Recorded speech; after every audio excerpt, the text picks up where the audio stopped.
நியூஸின் நேயர்களுக்கு வணக்கம். எல்லாரும் அதாவது தளபதி விஜய் அவர்களுடைய ரசிகர்கள் எல்லாருக்குமே வந்து ஒரு ட்ரீட்டான ஒரு நியூஸ் வந்திருக்கு அப்படின்னா அது வந்து அஃபிஷியல் டேட் அனௌன்ஸ் பண்ணியிருக்காங்க. ஜனநாயகன் வந்து 23rd கம்மிங் 23rd வந்து ரிலீஸ் ஆகுது. அதாவது ப்ரொடக்ஷன்ஸ் நிறுவனமே வந்து அதை அனௌன்ஸ் பண்ணியிருக்காங்க. ஸோ எல்லா நியூஸ்லேயுமே வந்து இப்போ ஜனநாயகன் தான் ஆக்குப்பை ஆகிருக்கு. ஸோ ஜனநாயகனை பொறுத்த வரைக்கும் அது வந்து எலெக்ஷன் கேம்பெயினிங்காக உருவாக்கப்பட்ட படம் அப்படிங்கிற ஒரு விமர்சனம் வந்து அதுக்கப்புறம் அதுக்கு வந்து சென்சார் சர்டிஃபிகேட் வந்து லேட் ஆகி அதுக்கப்புறம் அந்த படம் ரிலீஸ் ஆகாமல் போய் அதுக்கு நிறைய பிரச்சனைகளை வந்து அந்த படம் சந்திச்சிருக்கு. ஸோ அதையும் தாண்டி வந்து அது ஜஸ்ட் வந்து லீக் ஆச்சு. அதுக்கப்புறம் வந்து அதை வந்து முன்னாடியே வந்து ரிலீஸ் ஆகும்போது அது வந்து தளபதி விஜய் அவர்களுடைய படம் அப்படிங்கிற மாதிரி வந்து ரிலீஸ் ஆகிருக்கும், முன்னாடியே ரிலீஸ் ஆயிருந்துச்சுன்னா. ஆனால் இப்போ ரிலீஸ் பண்ணும்போது அப்போவே வந்து அவரோட ரசிகர்கள் நிறைய பேர் ரொம்ப கான்ஃபிடென்ட்டாக சொன்ன விஷயம் என்னென்னா, எங்கள் தளபதி மட்டும் சிஎம் ஆகிட்டார்னா அதுக்கப்புறம் நீங்கள் வந்து சிஎம் விஜய் அவர்கள், சிஎம் ஜோசப் விஜய் அவர்கள் நடித்திருக்கும் அப்படின்னு போட வேண்டியது வரும் டைட்டில் கார்டு அப்படின்ற மாதிரி வந்து நிறைய பேர் அப்போவே பேசியிருந்தாங்க. ஸோ அந்த ரசிகர்களுடைய அந்த கனவு அப்படிங்கிறது இன்றைக்கி நனவாக போகுது அப்படின்னு சொல்லலாம். அதுவும் ஃபஸ்ட்டு டே ஃபஸ்ட்டு ஷோ அப்படின்னா எப்போவுமே எல்லா விஜய் அவர்களுடைய எல்லா படங்களுக்குமே வந்து ஃபஸ்ட்டு டே ஃபஸ்ட்டு ஷோங்கிறது அவங்களோட ரசிகர்கள் எல்லாருமே வந்து சொன்ன மாதிரி பிளாக்ல டிக்கெட் விற்கிறாங்க அப்படிங்கிற விமர்சனங்கள் இருந்தால் கூட அப்படி டிக்கெட் வாங்கிட்டு போய் பார்க்கக்கூடிய நிறைய வெறித்தனமான ரசிகர்கள் இருக்கிறாங்க. அப்படி இருக்கும்போது இது வந்து கடைசி படம் அப்படிங்கும்போது இன்னும் கொஞ்சம் இமோஷ்னலான படம். அதுவும் வந்து அந்த படம் லீக் ஆகி இருந்தாலுமே கூட தியேட்டரில் அதோட ரிலீஸ்க்காக எல்லாருமே வெயிட் பண்ணிட்டு இருந்தாங்க. ஸோ அந்த தருணம் வந்து இப்போ வந்து வந்திருக்கு. ஸோ அந்த ஃபஸ்ட்டு டே ஃபஸ்ட்டு ஷோ அப்படிங்கிறது எவ்வளோ கூட்டம் நிரம்பி வழிய போகுது அப்படிங்கிறது தெரியல. ஸோ பொறுத்திருந்து பார்க்கலாம். அடுத்ததாக நம்ம முன்னாள் அமைச்சர் ஏவா வேலு அவர்கள், அவங்கள பற்றின ஒரு நியூஸ் என்ன அப்படின்னா, அவங்க வந்து ஆஜராயிட்டாங்க அப்படிங்கிறது. அதாவது லஞ்ச ஒழிப்புத்துறை வழக்கு வந்து அவர் மேலே பதியப்பட்டிருந்தது. அவர் வந்து சிங்கப்பூருக்கெலாம் போனார் அப்படிங்கிற மாதிரிலாம் நம்ம நியூஸ் பார்த்தோம். ஸோ அவர் வந்து திடுதிப்புன்னு வந்து ஆஜராயிட்டார். பரவாயில்ல, சூப்பர் அப்படிங்கிற போது முதல்ல அவர் மேலே போடப்பட்ட அந்த கேஸ் அப்படிங்கிறது வந்து என்னென்னா, போடாத ரோடை போட்டேன்னு சொல்லி 3 கோடி வந்து மோசடி பண்ணியிருக்கிறாரு. ஸோ இந்த கேஸை கொடுத்தது யார் அப்படின்னா நம்மளுடைய அறப்போர் இயக்கம். அவங்க அந்த கேஸ் கொடுத்து அதுக்கப்புறம் இப்போ தான் வந்து வழக்கு வந்து பதியப்பட்டிருக்கு. நம்ம இதில் நோட் பண்ண வேண்டிய விஷயம் என்னென்னா, திமுக ஆட்சி காலத்தில் அவர் வந்து பொதுப்பணித்துறை அமைச்சராக இருந்தபோது நடந்த ஒரு ஊழல் இது. அப்போலாம் வந்து இந்த கேஸ் வந்து அப்போவும் வந்து கொடுக்கப்பட்டிருக்கு. ஆனால் அது மேலே நடவடிக்கை எடுக்கப்படலை. ஆனால் இப்போ விஜய் அவர்களோட ஆட்சியில் அது மேலே நடவடிக்கை எடுக்கப்படுது, அதோட ப்ரொசீடிங்ஸ் போகுது அப்படிங்கிறதே வந்து பெரிய அளவில் ஒரு வரவேற்கப்பட வேண்டிய ஒரு விஷயம்.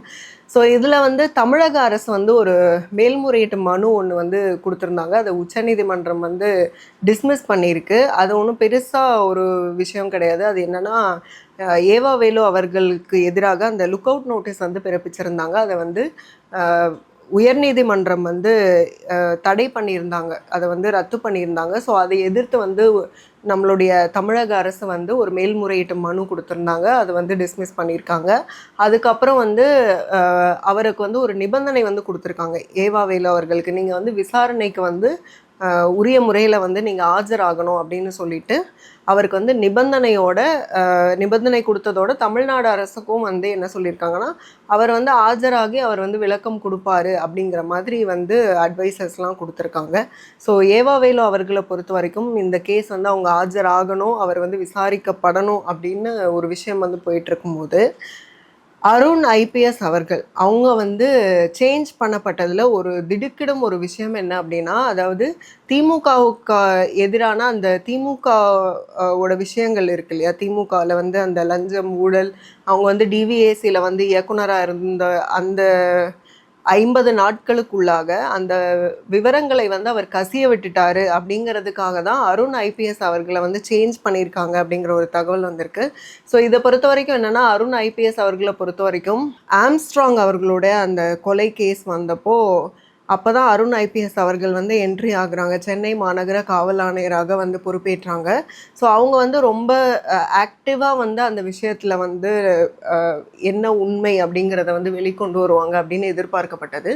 ஸோ அந்த விஷயத்தை பொறுத்த வரைக்கும் எதுக்காக, அதாவது அருண் ஐபிஎஸ் அவர்களை வந்து நிறைய விஷயங்களில் வந்து ரொம்ப ஆக்டிவாக செயல்படக்கூடிய ஒரு நேர்மையான அதிகாரி அப்படின்னெல்லாம் பேசப்பட்டாலும் இப்போ வந்து இந்த மாதிரி திமுகவுக்கு ஃபேவராக சில விஷயங்கள் வருது அப்படிங்கும்போது நமக்கே ஒரு டவுட் என்ன வருதுன்னா, எதுக்காக ஆம்ஸ்ட்ராங் அவர்களோட கேஸில் அந்த கேஸில் வந்துட்டு ஏன் வந்து இன்னும் குற்றவாளிகள் வந்து கண்டுபிடிக்கப்படலை? அப்போ அதுக்கு பின்னாடி வந்து என்ன சமரசங்கள் இருக்குது? ஸோ அதுலேயும் வந்து திரு அருண் அவர்களுக்கு தொடர்பு இருக்குமா அப்படிங்கிற சந்தேகங்கள்லாம் வருது. ஸோ இன்கேஸ் வந்து அவர் வந்து இந்த மாதிரி இப்போ செந்தில் பாலாஜி அவர்களுடைய வழக்காகட்டும், அதுக்கப்புறம் ஈவி வேலு அவர்களுடைய வழக்காகட்டும், இதெல்லாம் வரும்போது அப்போ வந்து அவங்களுக்கு திமுகவுக்கு ஆதரவான அந்த விஷயங்கள் எல்லாம் அவர் தான் வந்து கசிய விட்டுருக்காரு அப்படிங்கிற ஒரு குற்றச்சாட்டு சொல்லப்படும் போது அது உண்மையிலே வந்து சீரியஸாக அது வந்து அது அப்படி அவர் வந்து நடந்திருந்தால் அது வந்து தவறு தான். ஸோ அவர் அப்படி தான் மாற்றப்பட்டிருப்பாரா அப்படிங்கிற ஒரு டவுட் வருது. ஏன்னா வெறும் எலெக்ஷன் முடிஞ்சு அதுக்கப்புறம் தாவேகா அரசு வந்து பொறுப்பேற்ற பிறகு அவர் வந்து காத்திருப்போர் பட்டியலுக்கு மாற்றப்பட்டதுக்கப்புறம் கூட்டணி கட்சிகளோட அழுத்தங்கள் வந்து தாவேகா அரசுக்கு இருந்தது. அதனால தான் வந்து அவரை காத்திருப்போர் பட்டியலில் இருந்து திரும்ப வந்து டிவிஎஸ்சி இயக்குனராக வந்து போட்டாங்க அப்படின்னு சொல்லப்பட்டது. அதுக்கப்புறம் வந்து அவரோட ஆக்டிவிட்டீஸை பொறுத்த வரைக்கும் அடுத்தடுத்து வந்து ரொம்ப ஃபாஸ்ட்டாக வந்து பத்திரப்பதிவு துறையாகட்டும், ஸோ எல்லா கவர்மெண்ட் அலுவலகங்கள்லேயும் அப்போ வந்து ஆய்வுகள் நடத்தப்பட்டது. லஞ்சம் சம்மந்தமான ஆய்வுகள், லஞ்சம் வாங்கியிருக்காங்களாங்கிற அந்த ஆய்வுகள் வந்து நடத்தப்பட்டது. அப்போ வந்து ரொம்ப ஆக்டிவாக இருக்கிறாங்க அப்படிங்கிற பேச்சு தான் வந்து அவர் சம்மந்தமாக வந்துட்டு இருந்தது. அதுக்கப்புறம் திரு சவுக்கு சங்கர் அவர்கள் வந்து அடிக்கடி ப்ரெஸ் மீட்லாம் கொடுத்து அந்த பதவியில் வந்து எப்படி வந்து அருண் ஐபிஎஸ் அவர்களை வந்து போடுவீங்க, அவர் ஏற்கனவே வந்து திமுகவுக்கு ஃபேவரானவர், அப்போ அவரை கொண்டு போய் வந்து லஞ்ச ஒழிப்புத்துறை இயக்குனராக போட்டால் இப்போ வழக்குகள் வந்து திமுகவுக்கு எதிரான வழக்குகளில் அவர் எப்படி வந்து நேர்மையாக செயல்படுவார் அப்படின்னு சொல்லி கேள்விகள்லாம் எழுப்பும்போது அப்போவுமே வந்து அருண் ஐபிஎஸ் அவர்கள் வந்து மாற்றம் செய்யப்படலை. ஸோ வந்து அது வந்து அப்படியே போயிட்டே இருந்தது. இப்போ திடீர்னு வந்து அவர் வந்து மாற்றம் செய்யப்பட்டிருக்கிறாரு. அதுவும் வந்து தமிழ்நாடு போலீஸ் அகாடமி அங்கே வந்து இயக்குனராக நியமிக்கப்பட்டிருக்கார். அப்படிங்கும்போது அப்போ வந்து இது வந்து என்ன, எதுக்காக டம்மி போஸ்ட் வந்து போட்டிருக்காங்க அப்படின்னு இப்போ விமர்சனங்கள்லாம் வருது. ஸோ அதுக்கான காரணம் என்ன அப்படின்னு தேடும்போது வரக்கூடிய தகவல்கள் என்ன அப்படின்னா, திமுகவுக்கு ஆதரவான விஷயங்களை அவர் கசிய விட்டுட்டாரு, திமுகவுக்கு ஃபேவராக இருந்துட்டாரு அப்படிங்கிற மாதிரி தான். ஸோ இது வந்து இல்லை அப்படின்னு மறுக்க வேண்டிய கடமை அவரோடது. ஸோ இது அவரை மறுக்கிறாரா, இல்லை வந்து அவர் வந்து மாற்றப்பட்டதற்கான உண்மையான காரணம் என்ன அப்படிங்கிறத வந்து அவர் தரப்புலேருந்து பதில் வரும்போது மட்டும்தான் நமக்கு வந்து உண்மையாகவே என்ன நடந்தது அப்படின்னு தெரிய வரும். மேபி வந்து திமுகவுக்கு ஃபேவராக இருந்திருந்தால் அவர் வந்து வெளியில் சொல்கிறதுக்கு வாய்ப்பும் கிடையாது. ஸோ இதெல்லாம் பார்க்கும்போது சரி, அதாவது இந்த அரசு வந்தோடனே வந்து லஞ்சம் செஞ்சவங்க எல்லாரையுமே வந்து தண்டிக்க போகிறாங்க, நடவடிக்கை எடுக்க போகிறாங்க அப்படிங்கிற ஒரு பாசிட்டிவ் டோன் வந்தது. ஸோ அதாவது அவங்களோட ஃபேவரான ஒரு ஆளை வச்சே வந்து அந்த குற்றவாளிகளையெல்லாம் பிடிக்கிற நடவடிக்கை வந்து தாவேகா அரசு மேற்கொள்ளுதா அப்படிங்கிற மாதிரி பார்த்துட்ருந்தோம். ஸோ இப்போ வந்து அகெயின் வந்து அதுலேயும் ஒரு பிரச்சனை இருக்குது. அப்படிங்கும்போது திரு அருண் ஐபிஎஸ் அவர்கள் வந்து மாற்றப்பட்டு இருக்கிறது அப்படிங்கிறது பல கேள்விகளை வந்து எழுப்பியிருக்கு. அடுத்ததாக திரு ஆர்பி உதயகுமார் அவர்கள், அதாவது அதிமுகவும் திமுகவும் வந்து ஒன்றா சேரப்போகுது அப்படிங்கிற விமர்சனங்கள் எழுந்துட்டு வர சூழலில் எல்லாரும், அதாவது அதிமுகவிலேருந்து எல்லாரும் தாவேகாவை விமர்சித்து மட்டுமே பேசும்போது அப்போ அவங்க வந்து திமுக ஃபேவராக மாறிட்டாங்களா அப்படிங்கிற ஒரு கேள்வி தான் எழும்புது. குறிப்பாக வந்து விஜய் அவர்களோட ஆட்சியை வந்து நாளுக்கு நாள் விமர்சிச்சுக்கிட்டே இருக்கிறாங்க அப்படிங்கிற மாதிரியான போக்கு தான் வந்து அதிமுக தரப்புலேருந்து இருக்குது. ஏன்னா அதிமுக தரப்புலேருந்து நிறைய பேர் வந்துட்டு இப்போது தாவேக்கால ஜாயின் பண்ணியிருக்காங்க. இதில் வந்து ஆர்பி உதயகுமார் அவர்கள் வந்து சொன்ன ஒரு விஷயம் என்னென்னா, தாவேக்காவுக்கு போனவங்க எல்லாரும் அதிமுகவிலேருந்து தாவேக்காவுக்கு போனவங்க எல்லாரும் ஏமாற போகிறாங்க, அவங்க திரும்ப வந்து அதிமுகவுக்கு வரதான் போகிறாங்க அப்படிங்கிற மாதிரி பேசியிருக்காங்க. அதே மாதிரி வந்து அமைச்சர் புசி ஆனந்த் அவர்களை வந்து அவங்களுடைய அந்த மொழி சொல்லாடலை வந்து ரொம்ப விமர்சித்து பேசியிருக்கிறதெல்லாம் வந்து ரொம்ப பார்க்குறதுக்கே வந்து என்ன இப்படி பேசுகிறாங்க அப்படிங்கிற மாதிரி இருக்குது. முதல்ல வந்து திமுகவே வந்து இன்னும் வந்து ரியாலிட்டிக்கு வரல, அவங்களோட தோல்வியை வந்து ஏற்றுக்கக்கூடிய மனப்பக்குவம் அவங்களுக்கு வரலையா அப்படின்னு எல்லாரும் பேசிகிட்டு இருக்கும்போது அதிமுகவுக்கு வந்து அதிமுக எப்படி வந்து பேச முடியும்?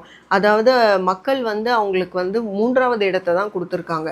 அப்படிங்கும்போது தாவேகா அரசு வந்து ஒரு மக்கள் செல்வாக்கை பெற்று அது வந்து ஒரு பெரிய ஒரு மெஜாரிட்டியான ஒரு கட்சியாக தமிழ்நாட்டில் இருக்குது, ஆட்சிக்கு வந்திருக்கு. அப்படிங்கும்போது அப்போது நாளுக்கு நாள் விமர்சனங்கள் அப்படிங்கிறது எப்படி இருக்குன்னா, அதாவது முதலமைச்சர் விஜய் அவர்களை விஜய் விஜய் விஜய்னே பேசுறது. அதுக்கப்புறம் வந்து அது வந்து ஒரு அவங்களால அந்த ஏற்றுக்கொள்ள முடியாத அந்த மனப்பான்மை இருக்குல்ல, அதை தான் வந்து காட்டுது. ஸோ அவங்க எல்லாருமே புரிஞ்சுக்க வேண்டிய ஒரு விஷயம் என்னன்னா, மக்கள் வந்து நம்மளை நிராகரிச்சிருக்கிறாங்க. We have to wait and watch. அதுக்கப்புறம் வந்து ஆளும் அரசு அப்படிங்கும்போது கூட விமர்சனங்கள் வைக்கணும். ஆக்கப்பூர்வமாக வந்து அவங்களுக்கு வந்து விஷயங்களை எடுத்து சொல்லணும். ஸோ இப்படி மக்கள் பக்கம் நின்று அப்படி அரசியல் பண்ணாதான் அடுத்த முறையாவது வந்து ஏதோ வாய்ப்பு இருக்குமே தவிர, இப்படி தொடர்ச்சியாக விஜய் அவர்களை விமர்சிக்கிறது மூலமாகவோ இல்லைனா வந்து தாவேகாவை தொடர்ந்து விமர்சிக்கிறது மூலமாகவோ அவங்க பேசுறதையெல்லாம் வந்து கேவலப்படுத்தி பேசுறது மூலமாகவோ அவங்களுக்கு வந்து கெட்ட பேர் வந்துருமானா கண்டிப்பாக கிடையாது. மக்கள் அந்த நிலையில் இல்லை. ஸோ அவங்கள வந்து தாழ்த்தி பேசும்போது, ஏன்னா மக்கள் அவங்கள தேர்வு செஞ்சுருக்கிறாங்க, அப்போ வந்து ஒட்டுமொத்த அந்த ஓட்டு போட்டு தேர்வு செய்த மக்களையும் வந்து கேவலப்படுத்துகிற மாதிரி வந்து பேசுறது அப்படிங்கிறது மக்கள் வந்து தாராளமாக ஏற்றுக்கவே முடியாத ஒரு விஷயம். அவங்க ஏற்றுக்கவும் மாட்டாங்க. இது வந்து யாருக்கு பேக் ஃபயராக போகும்னா, அஃப்கோர்ஸ் அதிமுகவுக்கு தான் வந்து பேக் ஃபயராக போகும் அப்படிங்கிறத திரு ஆர்பி உதயகுமார் அவர்கள் வந்து பார்த்துட்டு பேசணும் அப்படிங்கிறது தான்.